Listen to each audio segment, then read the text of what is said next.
Hi guys, my name is Majid, and in today's video I'm going to be showing you a pretty awesome ODB device. Now this is meant for Volkswagen and Audi car users. So if you have a car and you like to do modifications or check what's going on in the engine or just have complete access to the information, this is actually a really cool device. And a lot of you might know that there's a program called VCDS out in the market, but it's actually very expensive to get for somebody who wants to just maybe do one or two tweaks on their car or have access to what's going on once in a while.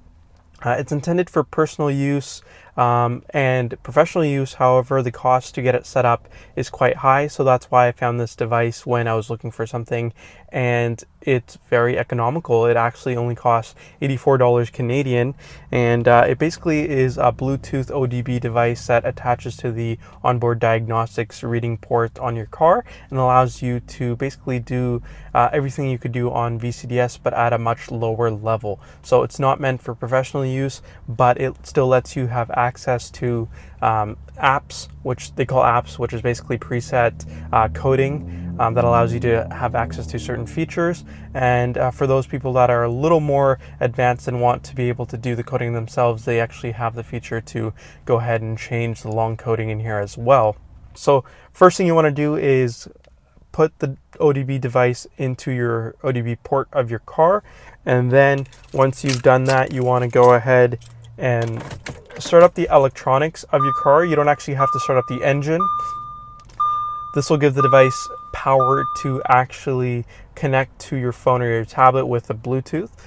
Secondly, on your device, you want to make sure that Bluetooth is enabled. That is pretty important. So,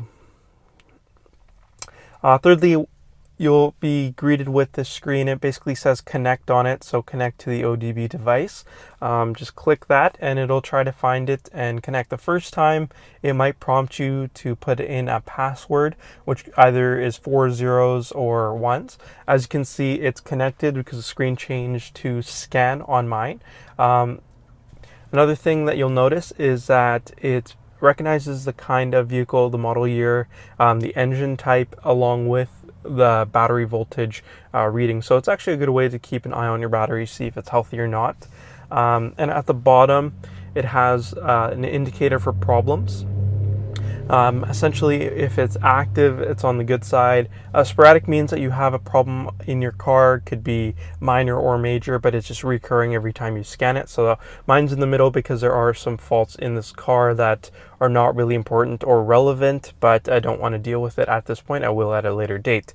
Now let's just go through it. I'm going to press scan, and it'll do a quick scan of the car to see what's going on, if there's anything wrong. Basically, it's communicating with the individual modules within the car to see if it picks up any fault codes that have been triggered and stored in order to let you know what's going on. So that's essentially what it's doing. One thing to keep in mind is that this application uses internet to basically pull the information. I'm assuming from a central server somewhere in the States, or Europe, because the company's based in Europe. And because of that, if you don't have good internet connection, it'll be slower. So make sure if you're scanning your car, doing any adjustments, in order for it to work properly, be somewhere where you have adequate internet connection.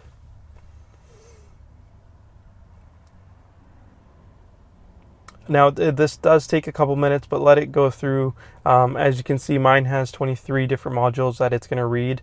And if something comes up, it'll list the problems, as you'll see in a couple minutes.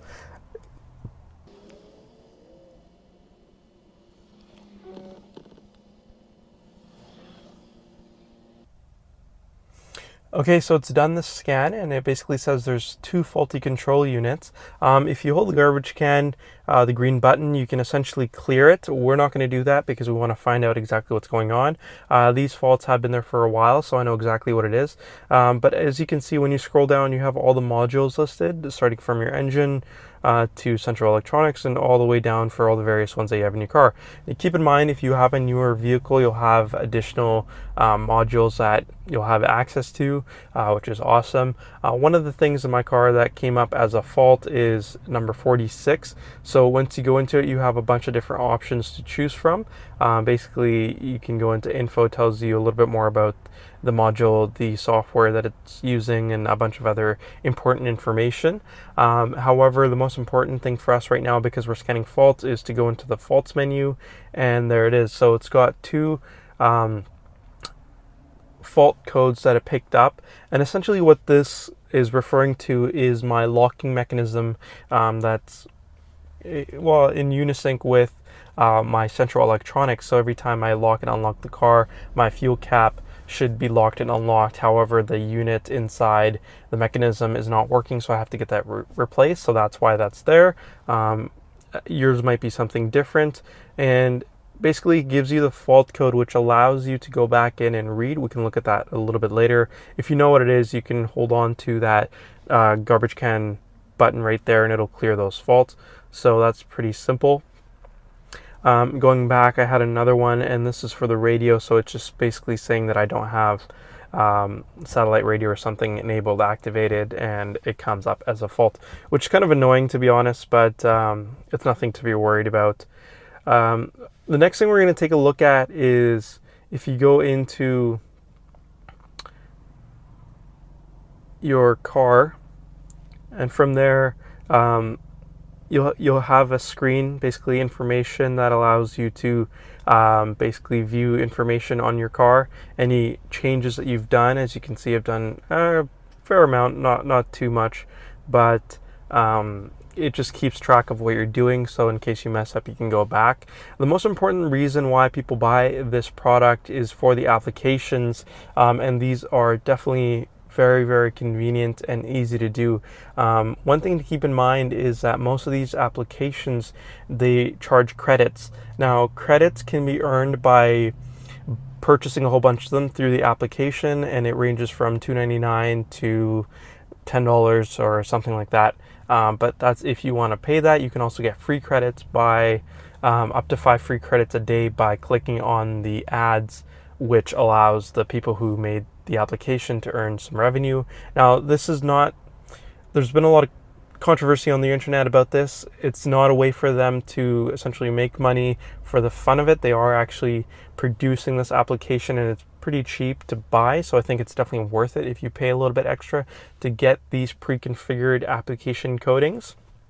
If you wanted to do this, you can do it in the application through the long coding method on your own, but it just takes longer, so this is just a more convenient way to do it. So I think the coin method that they've implemented is definitely justified, and it's not very expensive at all.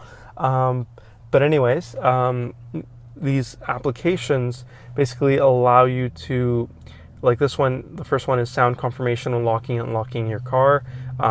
You can go in here and select if you wanted to only be available on the off or lock and unlock. So it's kind of cool how you have access to it. Once you click that check mark, it will go ahead and do the code. So let's go do something. Previously, I enabled my fog lights to turn and actively become cornering lights in the event that it's a dark day, but it does it all the time anyways. But it was kind of annoying, so I didn't really like it, and I'm going to turn that off. So go into it right now. I have it set to on. It's going to take 10 credits to do this coding because it's an application that I'm using. So I'm going to select off and click the check mark. It's going to go through, and there you go. So success at the bottom. As soon as you know that, you know the coding is taken effect, and it's good. So once you exit out, you can recycle through your engine, the ignition, and it should take effect immediately. So you'll also notice that my application, I don't know if you can see it, the application used took 10 credits, so I'm now down to 88. Which is not bad at all, because I mean, these are all free ones that I got by clicking on the ad each day. So whenever I have time, I just open up the app and do it, so that way I have some extra going forward. It has a lot of cool features. For a lot of people with the newer Audis, you can go in and enable your MMI menus. I know one of the things in the newer car is the sound actor, which essentially gives you like a fake sound for accelerating, and makes your exhaust sound better apparently. but a lot of people don't like it, so you can turn that off. One thing that's really cool, which I haven't really seen, is the front light retrofit. So if you have a B8 model and you want to convert it to B8.5 or a B9 model front, you can essentially install those new lights and whatever other body parts you need for the car, and then go in here and do the coding, which is preset, so the all LED lights take an effect and work properly as they should be. Now, essentially, one of the reasons I got this was for simple services like the oil reset, service reset, and being able to track what's going on. But for people that want to have access to some of the more, I guess, in-depth processes going on behind the car, you have access to enable engineering menus and other hidden aspects of it too. And yeah, that's basically it. If you guys have any questions, you can leave them in the comment section below. I'll leave a link for where I got this. But before I end the video, I'm going to show you exactly what I did and how it works. And yeah, thank you guys for watching.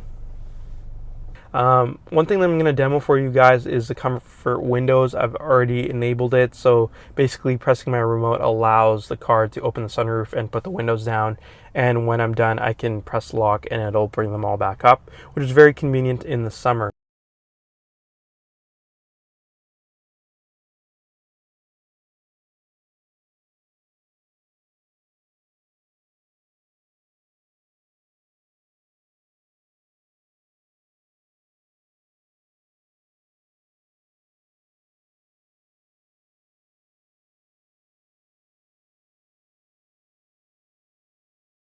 And the first thing you want to do is start up the car. So when your car starts up, secondly, you just want to